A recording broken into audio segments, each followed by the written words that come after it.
Ha empezado en México el periodo llamado de intercampaña, el periodo del calendario electoral más ridículo y sin sentido.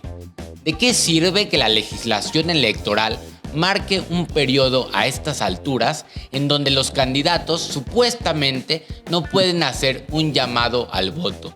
Sirve únicamente para maquillar el proceso y la cifra sirve exclusivamente para que los candidatos, voceros y equipo de cada uno de los candidatos busquen los laberintos y los vacíos legales para continuar con sus estrategias de proselitismo político electoral y que este se cometa de manera ilegal.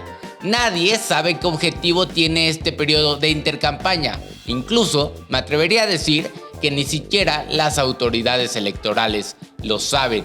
Y si bien es ridículo este periodo que empezamos de intercampañas, resulta también ridículo las cifras que cada uno de los candidatos y candidatas han dado a conocer como los gastos totales de sus precampañas. Unos sí, más ridículos que otros, pero todos ellos ridículos.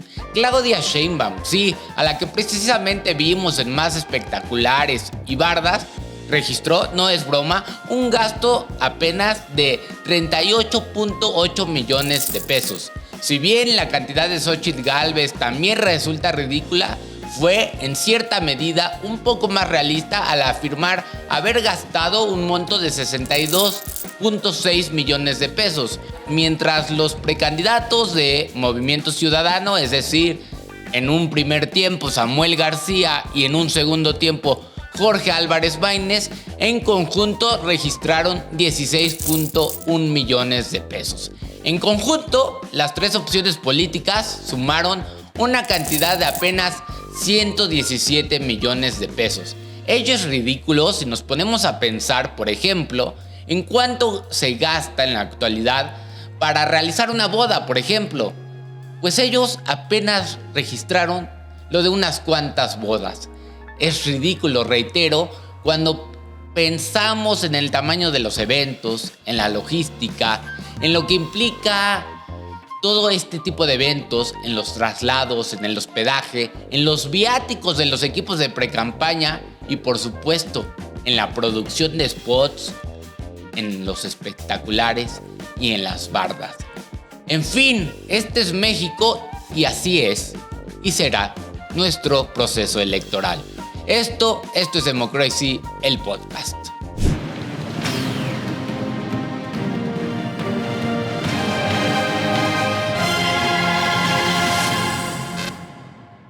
Cambiando de tema, hay que contar también que en días pasados se celebró el Foro Económico Mundial en Davos, Suiza, el cual estuvo enmarcado principalmente por los temas de la guerra de Ucrania, el conflicto en Oriente Medio, los desafíos climáticos y, claro, los efectos de la inteligencia artificial.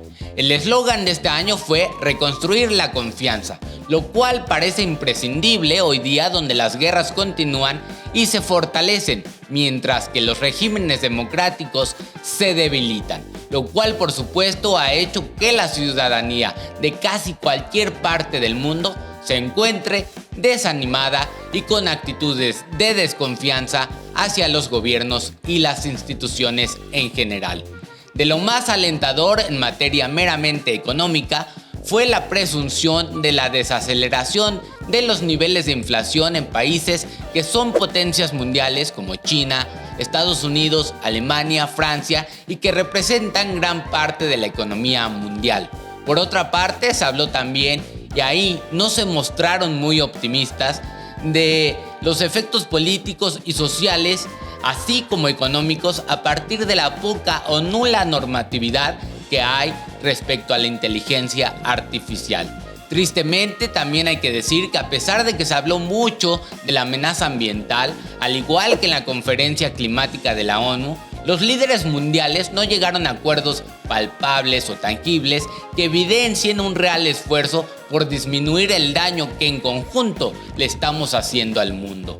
Por su parte, uno de los momentos más álgidos del Foro Económico Mundial fue cuando tomó la palabra el presidente ucraniano Volodymyr Zelensky, quien pidió el apoyo a los líderes mundiales para su país. Especialmente se lo pidió a los representantes de los países europeos a quienes les quiso dejar ver que si hoy no se le pone un alto a Rusia, el día de mañana no será Ucrania la única afectada o invadida, sino también otros países del viejo continente.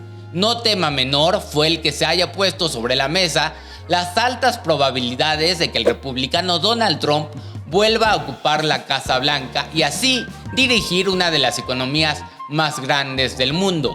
El hecho de que se haya mencionado lo anterior evidencia la importancia y la magnitud de las posibles repercusiones que puede tener el hecho de que Trump ocupe la presidencia de Estados Unidos. Repercusiones que no serían meramente nacionales, sino también en materia de economía mundial y geopolítica. Así, el mundo con líderes que parecen muy preocupados de todo, pero poco ocupados en poner soluciones reales o por lo menos propuestas explícitas que nos lleven a mejores escenarios. En la edición anterior hablábamos de la poca percepción positiva que los mexicanos ya tenían hacia dos de los grandes proyectos del actual gobierno federal, el Aeropuerto Internacional Felipe Ángeles y la Refinería Dos Bocas. Esto lo traigo a colación debido a lo que sucedió en días recientes con otro de los grandes proyectos de López Obrador, el Tren Maya, el cual no únicamente ha sido evidenciado por sus fallas técnicas o casos de corrupción alrededor de él, sino que ahora de plano, apenas 5 semanas de su inauguración, la cual fue con bombo y platillo, se ha quedado así, sin operar, tal cual, sin importar incluso que hubiera quien ya tuviera boletos. Y es que los retardos, las fallas técnicas de manera continua o incluso las fallas en el sistema de aire acondicionado han obligado que se suspenda tanto la venta de boletos, lo cual indica que no tienen ni idea de cuándo podrán solventar las fallas, así como también suspender los viajes de estos días.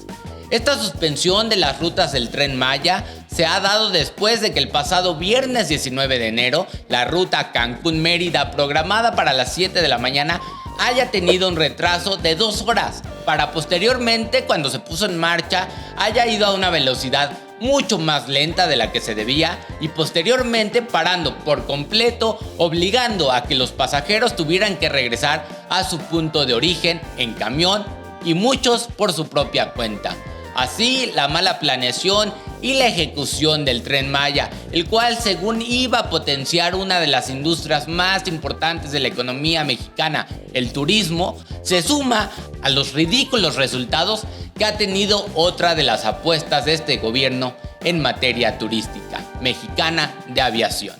Y ya que estamos hablando del gobierno federal, hay que mencionar lo sucedido el viernes 19 de enero, cuando la periodista de Grupo Milenio y Radio Fórmula, Azucena Uresti, dio a conocer de manera sorpresiva que finalizaba su espacio en Milenio Televisión.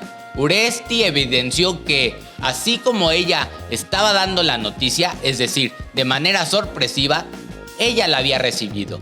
Entre líneas, evidenció también que este fin de su espacio de noticias era consecuencia de presiones del gobierno federal hacia Milenio Televisión para que terminara el noticiero de la periodista.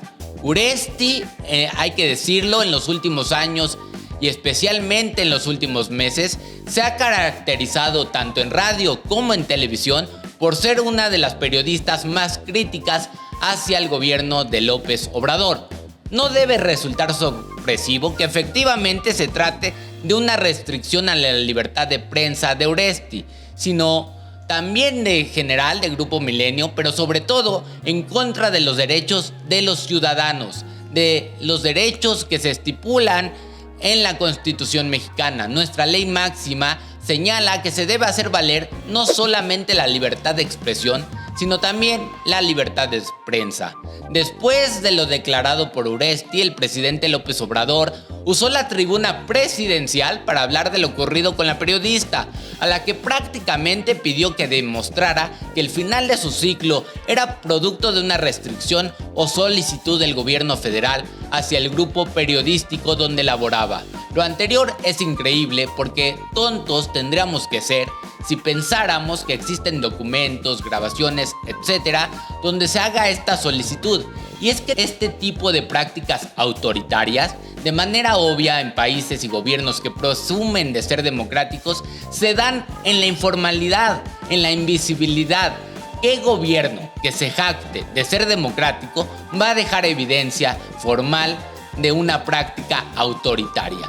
El presidente López Obrador habla como si no hubiéramos visto los diferentes ataques que ha hecho a diferentes medios de comunicación o periodistas en específico.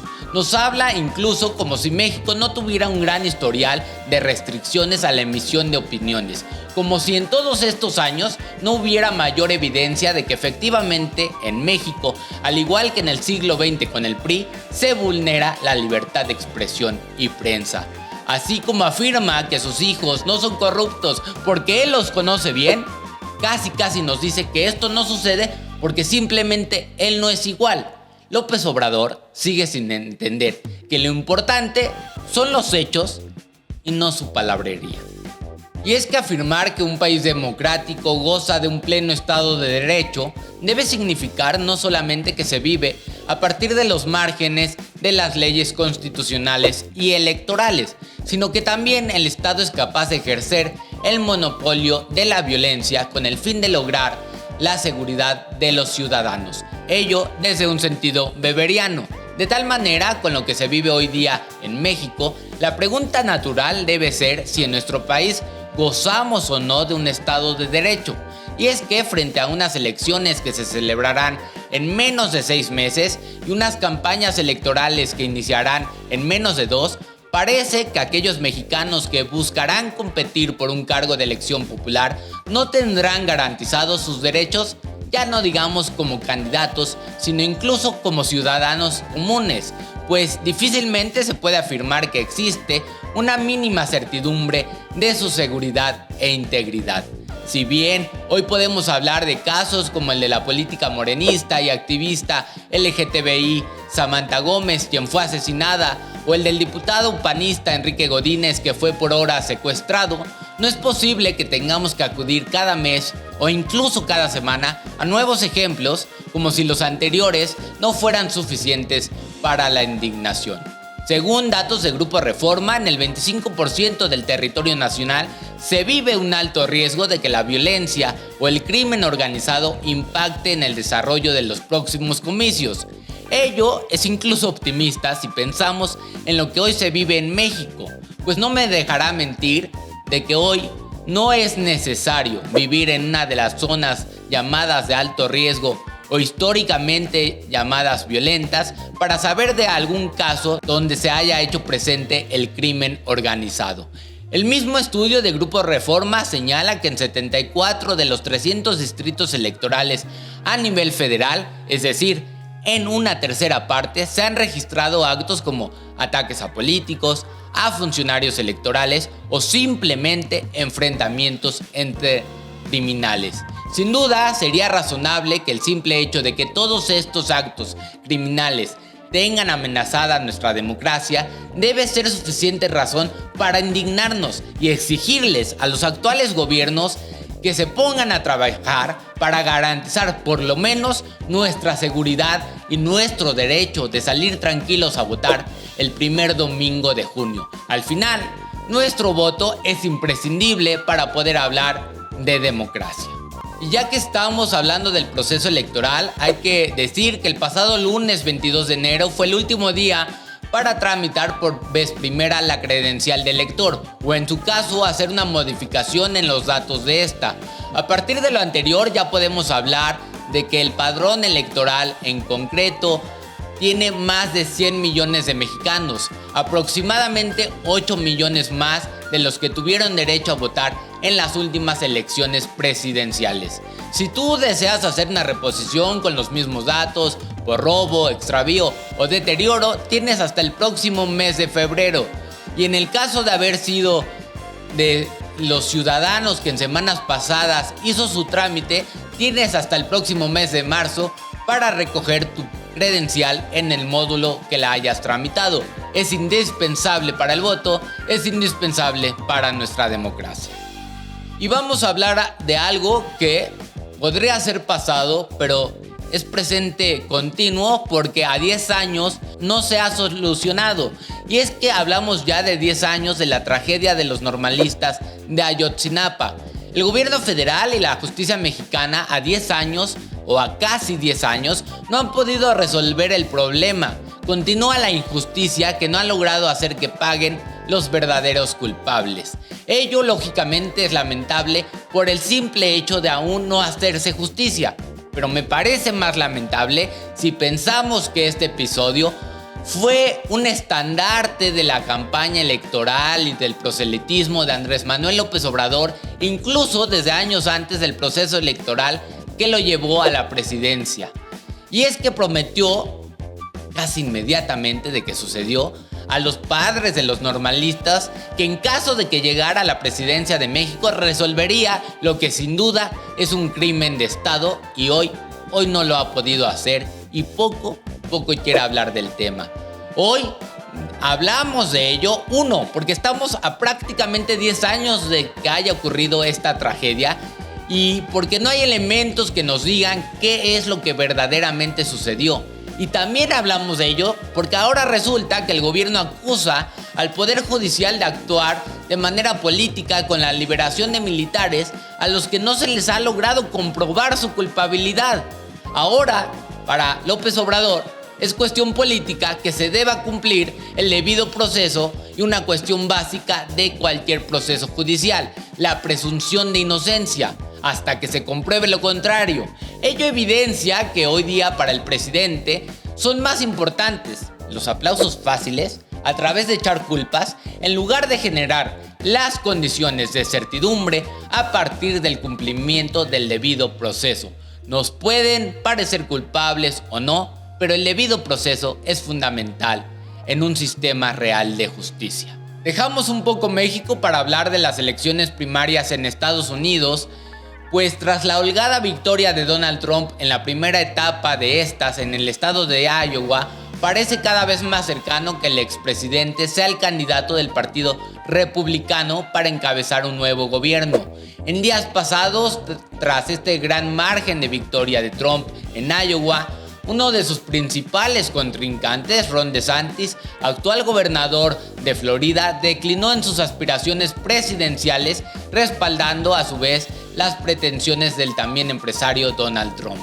Si bien los resultados en Iowa evidenciaron la gran ventaja con la que cuenta Trump, parece también únicamente cuestión de tiempo para que la republicana Nikki Haley, quien fuera gobernadora de Carolina del Sur, también decline a su favor. La pregunta es, ¿en qué momento lo hará? ¿Lo hará antes del llamado supermartes, donde tradicionalmente se suele decidir todo? ¿O lo hará antes en búsqueda de llegar a mejores acuerdos con el que presumiblemente será nuevamente el candidato republicano Donald Trump? Y ya que salimos de México, hay que hablar de elecciones que habrá alrededor del mundo en los próximos días. Habrá elecciones en Finlandia, en Azerbaiyán y Pakistán. En el caso de Finlandia, la primera vuelta para elegir presidente será el próximo 28 de enero. Presidente que duraría en el cargo los próximos 6 años. Si ningún candidato en esta ocasión obtiene más del 50% de los votos, sería necesario ir a una segunda vuelta electoral el próximo 11 de febrero, en donde se presentarían los dos candidatos con mayor número de votos. En el caso de Azerbaiyán también se celebrarán elecciones presidenciales. Esto será el próximo 7 de febrero, luego de que en días pasados el actual presidente Ilham Aliyev convocara a elecciones de manera anticipada. A pesar de ser un régimen autoritario, parece que el actual presidente quiere aprovechar el alto índice de aprobación que ha tenido durante las últimas semanas como consecuencia de la ofensiva hacia los separatistas armenios. Esta antigua república soviética aprobó un referéndum en el 2009 en el cual aprobó un cambio constitucional que permite el número indefinido de reelecciones y mandatos presidenciales. En medio de total incertidumbre política y social, quien también celebrará elecciones el próximo 8 de febrero es Pakistán, país con un régimen híbrido, ni realmente democrático ni totalmente autoritario, que es clave, cabe decir, para la situación geopolítica de Asia y el Medio Oriente. Ante la destitución de quien sería el actual presidente Imran Khan, es el ejército del país quien de alguna manera ha intentado ejercer el control nacional en los últimos días. Sin embargo, lo que prevalece en dicho país no es más que inestabilidad y un vacío muy importante de poder, lo cual sin duda a partir de las elecciones del próximo 8 de febrero intentarán remediar con la elección de un nuevo liderazgo. Hoy no hay autoridades, hoy hay un total vacío y hoy prácticamente este país se encuentra en un desorden y en un caos total. Ojalá las elecciones los lleven a un mejor escenario. Cambiando de tema, hay que hablar del costo de vida como parte de vivir bien y vivir en democracia. Y es que en días pasados, el diario The Economist publicó el ranking de las ciudades más costosas para vivir en el mundo, titulado como el Índice Mundial de Costo de Vida.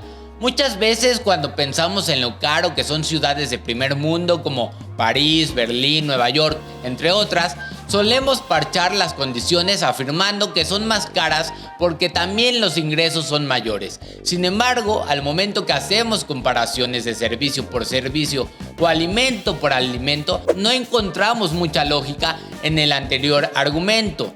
The Economist al respecto hoy día nos da la razón, pues por ejemplo en dicho ranking de costo de vida coloca a la Ciudad de México como la 16ª más cara del mundo, por encima de ciudades sumamente caras como Washington DC o Milán. El estudio de The Economist analizó el precio de 400 precios individuales de productos y servicios en 173 ciudades alrededor del mundo, donde destacaron los precios de bebidas, alimentos, ropa, tarifas de telefonía y transporte público.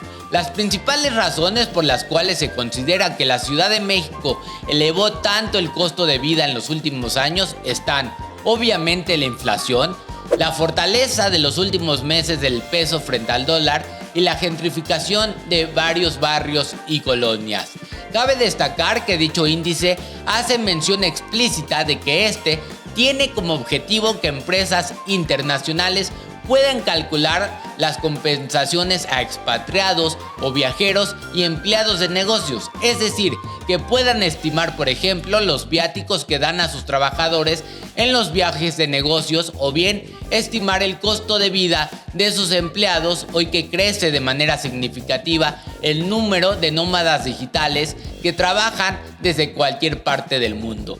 Para decirlo de manera sencilla, ponen como base el modo de vida que este tipo de trabajadores tiene.